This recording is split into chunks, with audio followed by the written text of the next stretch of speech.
The manifestation of climate change is present in almost every region on Earth, from the recent ignition in tropical weather in the past decade to the record all-time low ice pack in the Arctic.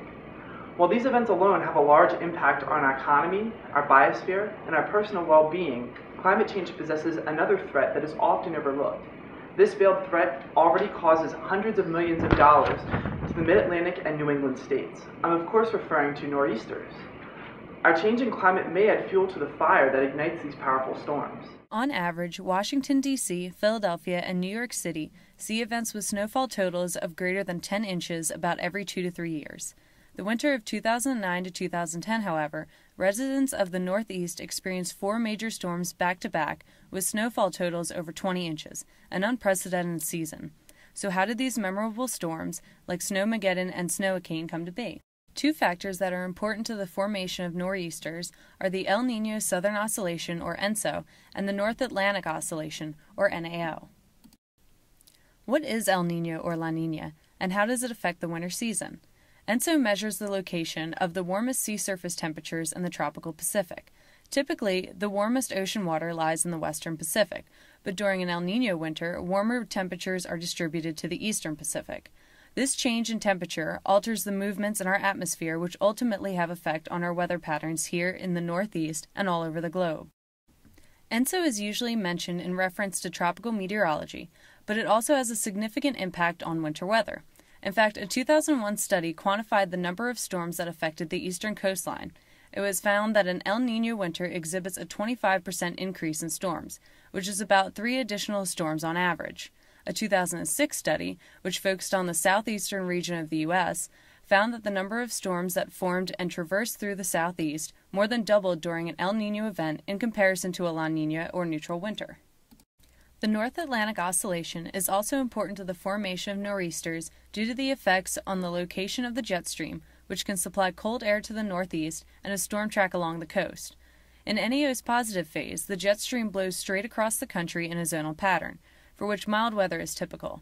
The negative phase of NAO creates a meridional flow and a trough across the eastern half of the U.S. This brings cold air and coastal storms to the northeast. In March of 1993, an El Niño winter and a negative NAO partnered up to produce one of the most significant winter storms in the history books. Known as the 1993 superstorm, the system dumped over 30 inches of snow in many locations and affected the entire eastern seaboard. In this reanalysis of the 1993 storm, notice the large trough or dip in the jet stream. As previously mentioned, this was one of the reasons this storm was able to intensify so quickly. This meridional or curvy flow was established because of a strong negative NAO phase. Additionally, this type of flow also creates a large difference in temperature, with cold air being ushered in from the Arctic and warm moist air flowing in from the Atlantic. Over the past 50 years, there has been a trend towards a positive NAO, which if continued in the future might lead to less nor'easters. Global climate models are not accurate enough at this point in time to model the smaller scale weather patterns that NAO creates. However, multiple papers have stated that various climate models have been used to simulate NAO, and the recent upward trend cannot be achieved without some sort of atmospheric forcing. This leads to the belief that this bias is due to anthropogenic effects. We've established major contributing factors to nor'easter frequency, but how are these factors going to vary as climate continues to change? In a simple world, ENSO would continue to act much as it always has, simply oscillating between El Niño and La Niña phases as the globe continues to warm. While this would make our study of Earth's future climate much less complicated, it's likely that the magnitude of ENSO's variations and the frequency of these events will change. However, it's unclear how ENSO will evolve.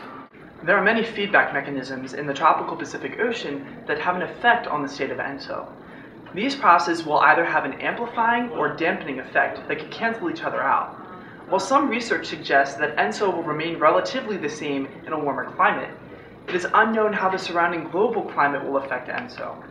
Currently, not enough research has been done to have a complete understanding of whether or not we will see more El Niño, La Niña, or neutral winters. Moreover, there are unforeseeable changes that might occur on our planet that could modify climate change, such as volcanic eruptions and solar output variations. So what does climate change mean for winter storms around here? While we're unsure about the changes of NAO and ENSO, we do know that our winters will be warmer and wetter than they currently are. This being said, we can expect that more precipitation will fall as rain rather than snow in the coming decades.